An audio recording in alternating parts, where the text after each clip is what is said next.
Welcome back. We want to finish up our conversation on Tenet 4. Um, so basically, as I was saying, my friend was called a fake Asian, and she kind of felt like her Asianness is being put on the line. Like she was just seen as a less than for something that she is. And I mean, I've heard this from like other people of color.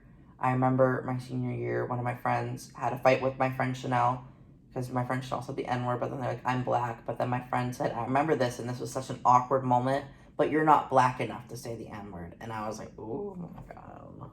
It was really awkward because, I mean, I'm not going to tell someone, oh, you're not black or you're not black enough. But I honestly have no idea if they were black. I couldn't tell you. So, I mean, they said they were, so I just kind of took it as the truth. But yeah, that was an awkward, contentious moment. And definitely this idea of colorism I have heard before of you are less because you're lighter than me or you are less because you're darker than me. I've seen these conversations happen before. I've seen things like that. And I think it is something that is important to talk about. I mean, but what I will say is I notice usually groups, minorities tend to have better reflections with the problems in their own groups. So like I notice a lot of times like the LGBT community, they typically have a good idea of like being like this is a problematic thing. They can call out the problems within their community. Not everybody. And I know it's the same thing with black communities, Asian communities, diverse like communities that are minorities or find it much easier from my perspective to call out problems within their own communities because they understand more that in order to grow you kind of have to call this stuff out, and then it's kind of like if you don't call it out in your own community, how are you going to expect to call other communities out? So that's another point I think that typically goes with like mental health and like racism and identities is that minority groups typically tend to have a better grasp at how to reflect on their own communities. And I think to sum up this whole idea of racism and mental health, I think it's important to understand no matter where you are that everyone is going to have mental problems even if they're not the same. Like my mental problems are going to be different from your mental problems. For sure, yeah. And my mental problems are going to be different from someone else's. And there are some problems that you are just never going to deal with.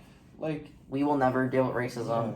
Yeah. You know, other people will never deal with homophobia. Other people will never deal with sexism. I mean, that doesn't mean that you can't get bad comments or be told bad things because of your race, even if you're white, even if you're a man, even if you're straight, you know. But those commonalities are a lot less than if you were a minority. And I mean, as a school, I think what they should have done was understand that or listen to their students more and be like, okay, these students of color are noticing that they're being treated differently or they are being talked about in a less positive way.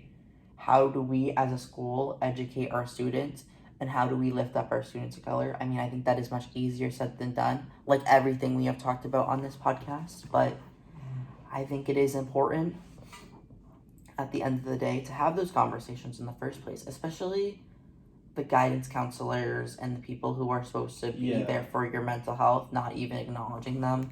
Maybe having I actually think in my senior year they hired a guidance counselor who wasn't white, but do not quote me on that.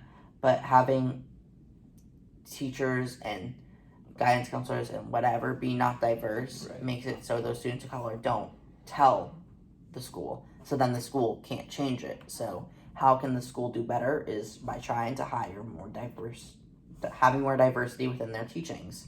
I agree. Within their classrooms, within their teachers. I mean, that is much easier said than done as well because you can't force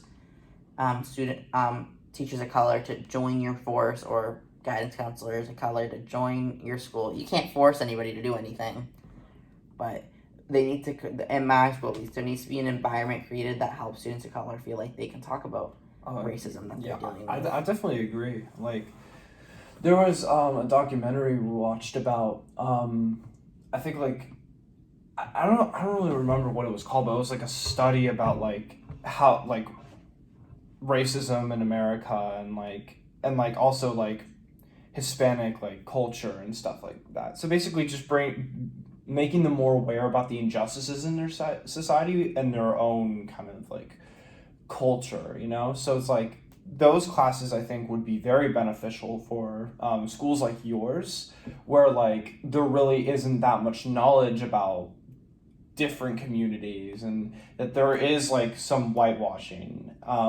Like there would definitely be a lot of benefits for that. And kind of connecting to what you said about understanding like other like people, like you can never really know what someone is truly going through, but empathy is so important, because if you don't at least like try to like have empathy for like people and try to understand their situations, at least like we're not going to get anywhere. Like as a society, we're not going to get anywhere if we don't have empathy for people that are different than us. We're not going to get anywhere if we don't try to understand people's experiences. So a real key thing would be trying to understand people's experiences. You're not going to be perfect. You might be a little insensitive at times, but the act of trying is so important for us to come together as a human, like as the human species. Like definitely, it would definitely be very important for us to try to have that empathy, try to have understanding. And in conclusion, we feel that we have answered some of the questions that we have come into this podcast today with. However, I feel like we are leaving with more questions than we anticipated. We tried our best to understand Tenets 2 and 4 and explain them through our perspectives of our schools, communities, and just our perspectives on America in general. Yeah.